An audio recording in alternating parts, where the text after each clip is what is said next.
এখন যৌবন যার মিছিলে যাবার তার শ্রেষ্ঠ সময়। এখন যৌবন যার যুদ্ধে যাবার তার শ্রেষ্ঠ সময়।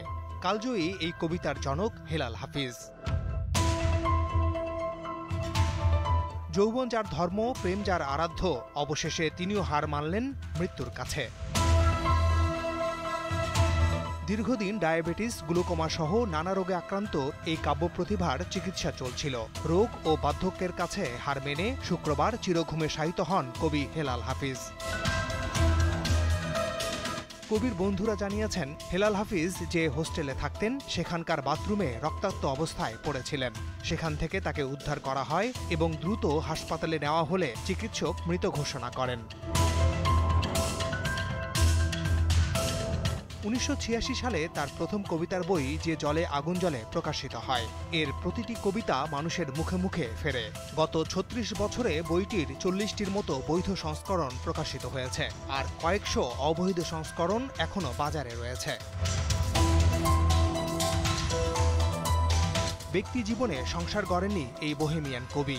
প্রায় ৪ দশক রাজধানীর পল্টনের একটি আবাসিক হোটেলে থেকেছেন।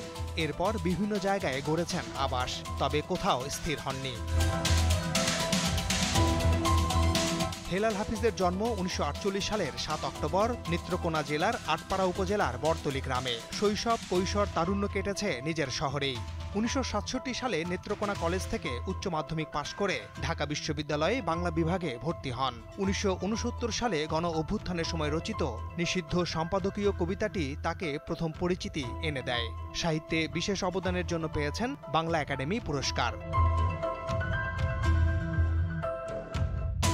৭৬ বছর বয়সে কবি হেলাল হাফিজের জীবন অবসান ঘটল। তিনি না থাকলেও তাঁর কবিতার মাঝে পাঠকের হৃদয়ে বেঁচে থাকবেন কবি হেলাল হাফিজ। মাহমুদ শাওন, দীপ্ত সংবাদ, ঢাকা।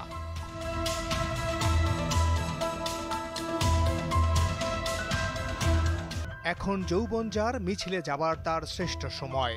এখন যৌবন যার যুদ্ধে যাবার তার শ্রেষ্ঠ সময়। কালজয়ী এই কবিতার জনক হেলাল হাফিজ।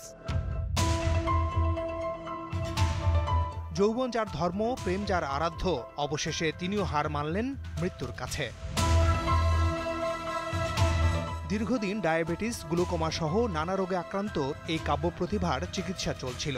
রোগ ও বার্ধক্যের কাছে হার মেনে শুক্রবার চিরঘুমে শায়িত হন কবি হেলাল হাফিজ। কবির বন্ধুরা জানিয়েছেন, হেলাল হাফিজ যে হোস্টেলে থাকতেন সেখানকার বাথরুমে রক্তাক্ত অবস্থায় পড়েছিলেন। সেখান থেকে তাকে উদ্ধার করা হয় এবং দ্রুত হাসপাতালে নেওয়া হলে চিকিৎসক মৃত ঘোষণা করেন। ১৯৮৬ সালে তার প্রথম কবিতার বই যে জলে আগুন জ্বলে প্রকাশিত হয়। এর প্রতিটি কবিতা মানুষের মুখে মুখে ফেরে। গত ৩৬ বছরে বইটির ৪০টির মতো বৈধ সংস্করণ প্রকাশিত হয়েছে, আর কয়েকশো অবৈধ সংস্করণ এখনও বাজারে রয়েছে।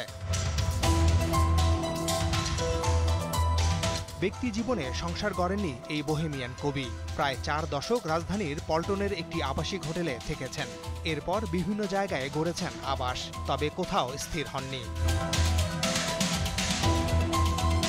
হেলাল হাফিজের জন্ম ১৯৪৮ সালের ৭ অক্টোবর নেত্রকোনা জেলার আটপাড়া উপজেলার বরতলী গ্রামে। শৈশব, কৈশোর, তারুণ্য কেটেছে নিজের শহরেই। ১৯৬৭ সালে নেত্রকোনা কলেজ থেকে উচ্চ মাধ্যমিক পাশ করে ঢাকা বিশ্ববিদ্যালয়ে বাংলা বিভাগে ভর্তি হন। ১৯৬৯ সালে গণ অভ্যুত্থানের সময় রচিত নিষিদ্ধ সম্পাদকীয় কবিতাটি তাকে প্রথম পরিচিতি এনে দেয়। সাহিত্যে বিশেষ অবদানের জন্য পেয়েছেন বাংলা একাডেমি পুরস্কার। ৭৬ বছর বয়সে কবি হেলাল হাফিজের জীবন অবসান ঘটল। তিনি না থাকলেও তাঁর কবিতার মাঝে পাঠকের হৃদয়ে বেঁচে থাকবেন কবি হেলাল হাফিজ। মাহমুদ শাওন, দীপ্ত সংবাদ, ঢাকা।